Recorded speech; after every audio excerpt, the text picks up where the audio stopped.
My name is Rachel Sander, I'm 36 years old. I hate to toot my own horn, but I'm a career woman working my tail off. My family consists of my husband Sean, our daughter Lily, and me, a family of 3. Sean and I, both working professionals, are in our 9th year of marriage, and our adorable Lily is now in her 2nd year of elementary school.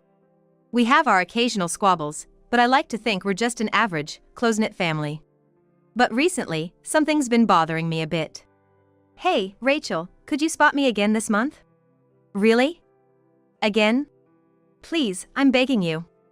I've had a lot of social drinks lately and I need the extra cash. Think of it as supporting your husband. Please, I'm on my knees here.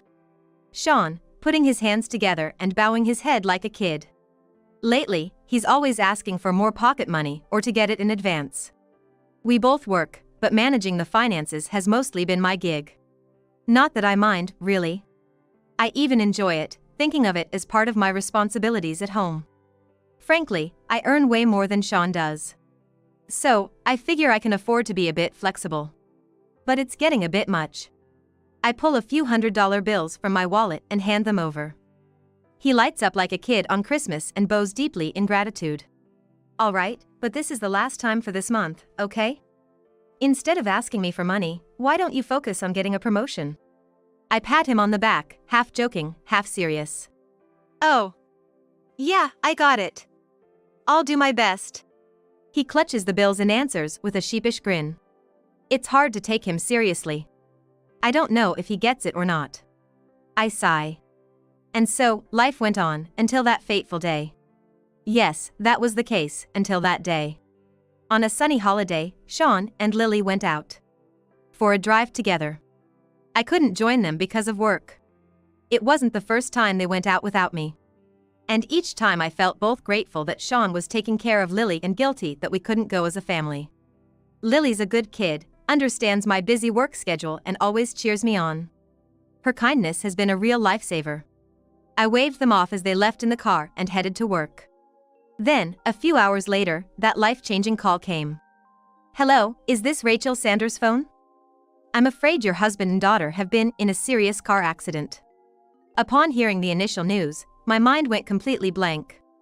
I can't remember what I said, but after somehow conveying the situation to my boss, I was urgently told to leave work and go there immediately.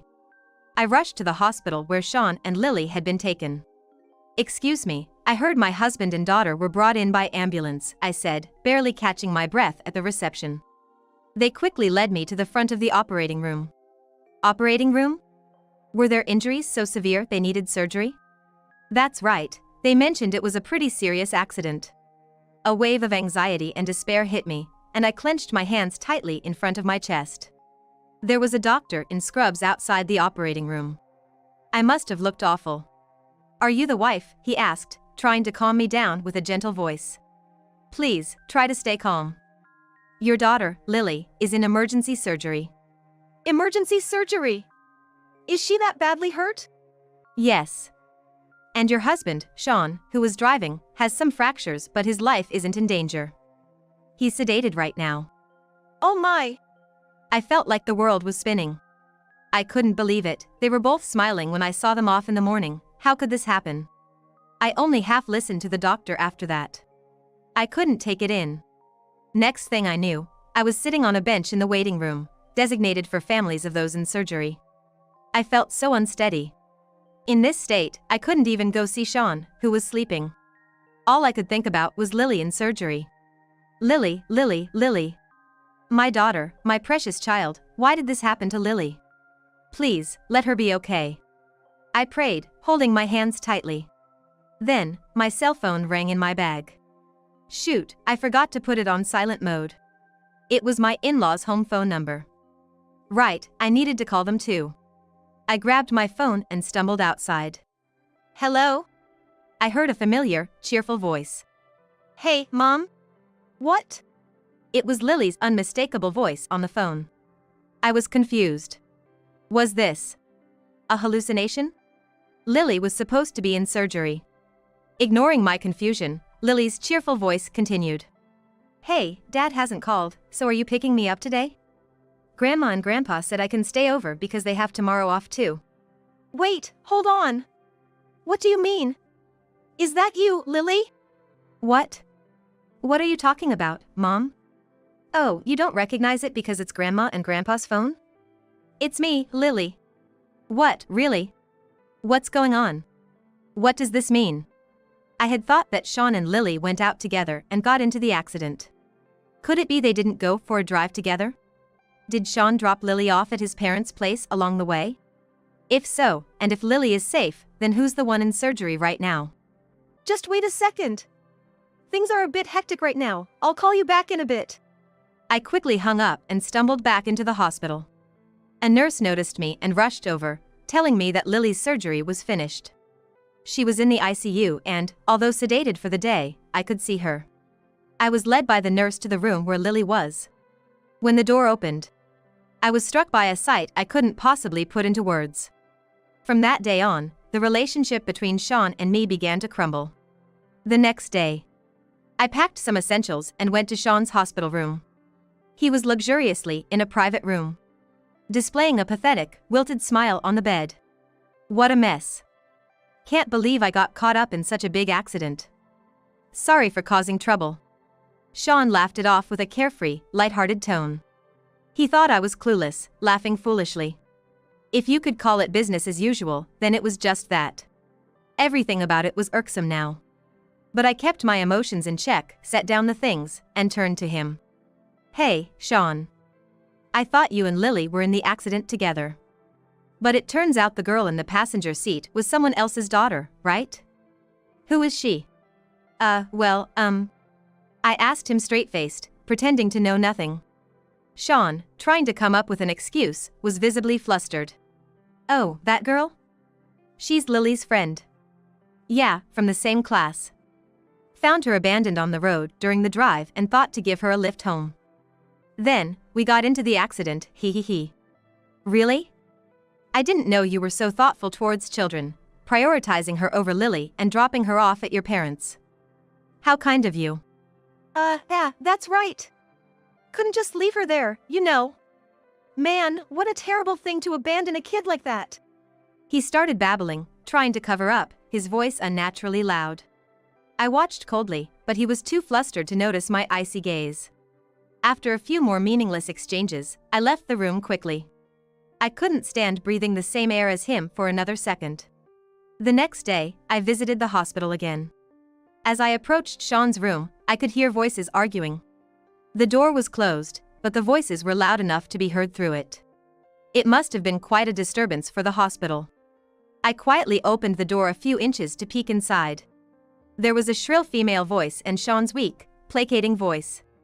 Curtains were drawn around the bed, and they were inside. They didn't notice me entering. I silently started recording their conversation on my phone, expressionless.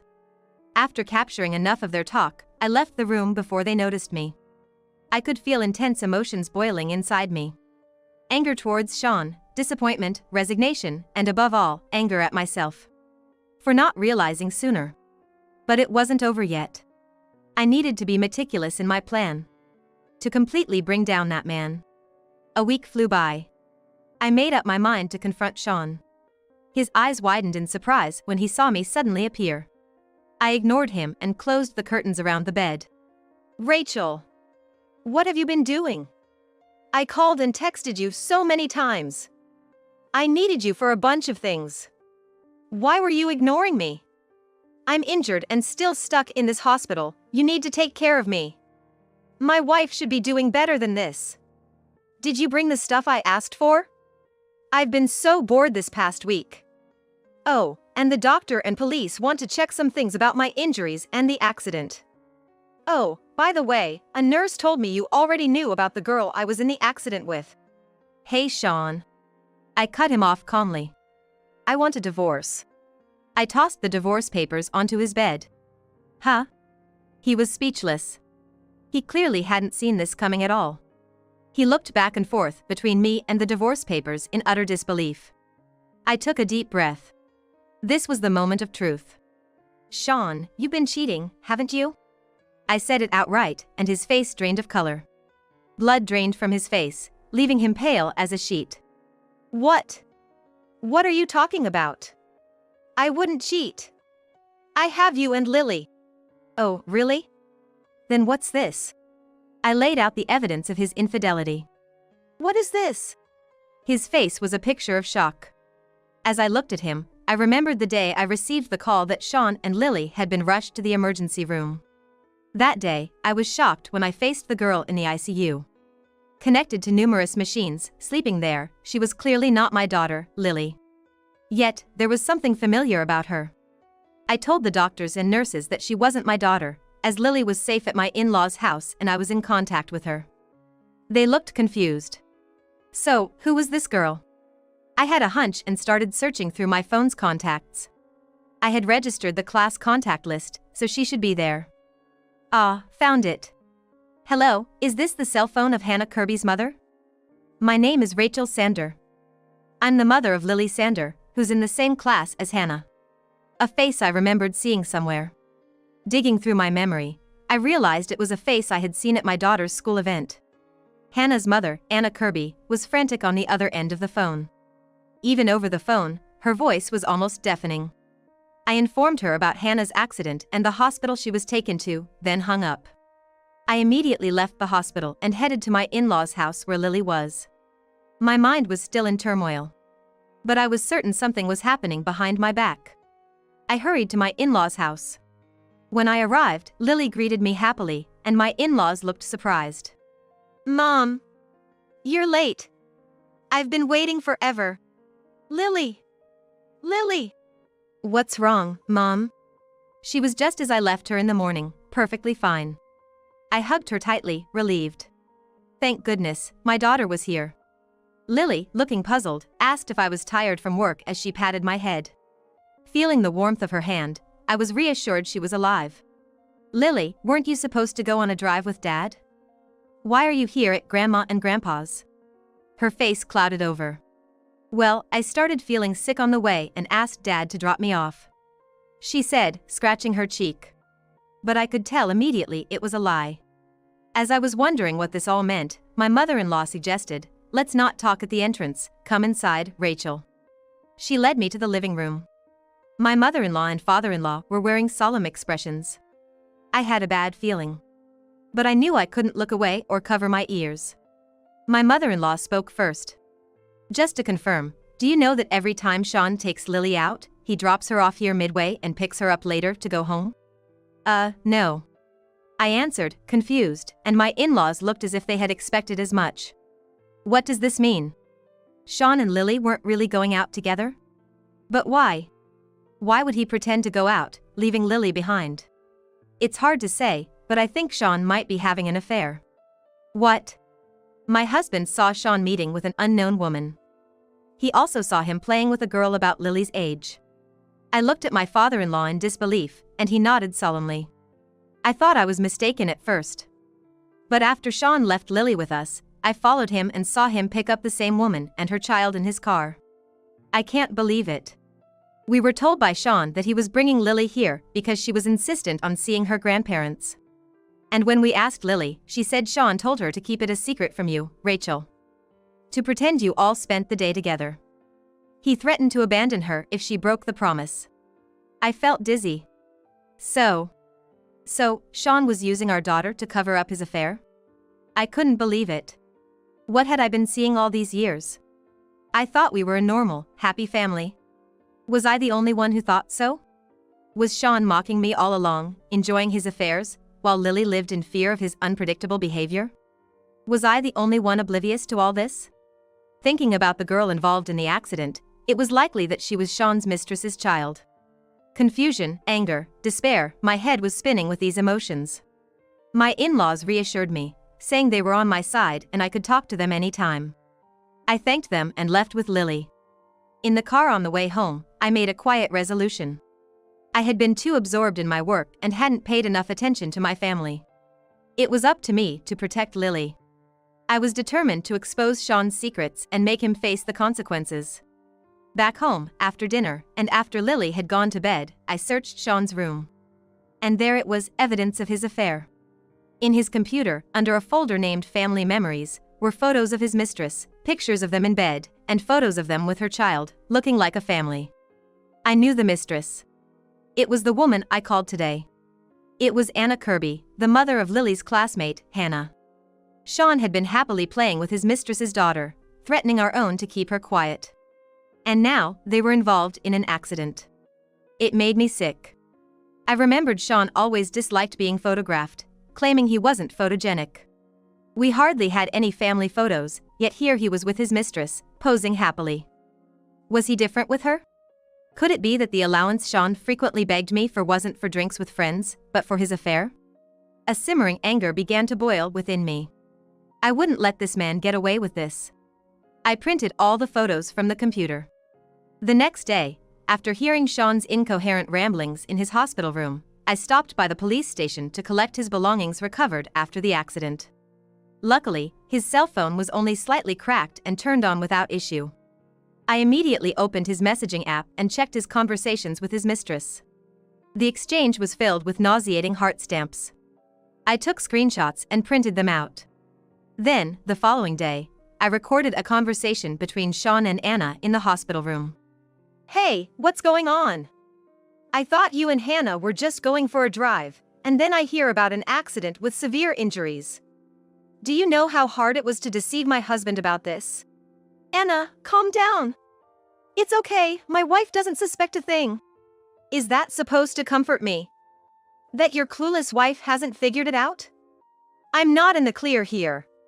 My husband is suspicious, and Hannah, she's just a girl, she's hurt.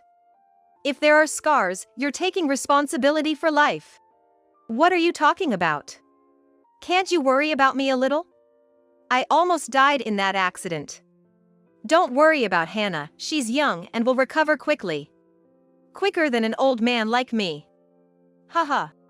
Don't you laugh. Now that it's come to this, we're in this together, right? We have to make sure our affair stays hidden. I wanted to scream at them but held back. Their arguing solidified my resolve: divorce. I couldn't continue a normal life with Sean after all this. Today, armed with all the evidence, printed photos, screenshots of messages, and the recorded conversation, I confronted him. I couldn't continue a normal life with Sean after all this. Today, armed with all the evidence, printed photos, screenshots of messages, and the recorded conversation, I confronted him. Today, armed with all the evidence, printed photos, screenshots of messages, and the recorded conversation, I confronted him. Now, if you say you haven't had an affair, explain all of this. Sean bit his lip in frustration. I continued calmly. You've always been selfish, Sean. Not caring about Hannah or even her own daughter, Lily. Do you understand that? What do you mean? I've been overwhelmed with my own problems. Look at these injuries. I don't have the luxury to worry about others. Hannah once told Lily, laughing, Lily's dad is so into my mom and me. Lily and her mom get no attention at all. What? Children are much more observant and understanding than adults realize. Hannah told Lily that, and still, Lily has been living in fear and enduring all this because of you. Do you even understand how she feels? What? Suddenly playing the mother card? If you're going to say that, I have plenty of complaints too. You're always busy with work, leaving Lily to me. We have no time as a couple. Just because you earn more, what does that mean? Ultimately, you're just my ATM. You didn't even notice the affair until now. Don't act all high and mighty. It's all your fault. If you had fulfilled your role as my wife properly, I wouldn't have had to have an affair. You should take all the responsibility. So this was Sean's true nature. I watched him rant coolly. Then the curtain behind me was pulled back. In came my red-faced in-laws, Anna and her husband. And a lawyer. Huh? Sean's eyes widened in shock as everyone I had gathered suddenly filled the room. Entering silently, they had been listening to our conversation and now surrounded his hospital bed. This foolish son of mine.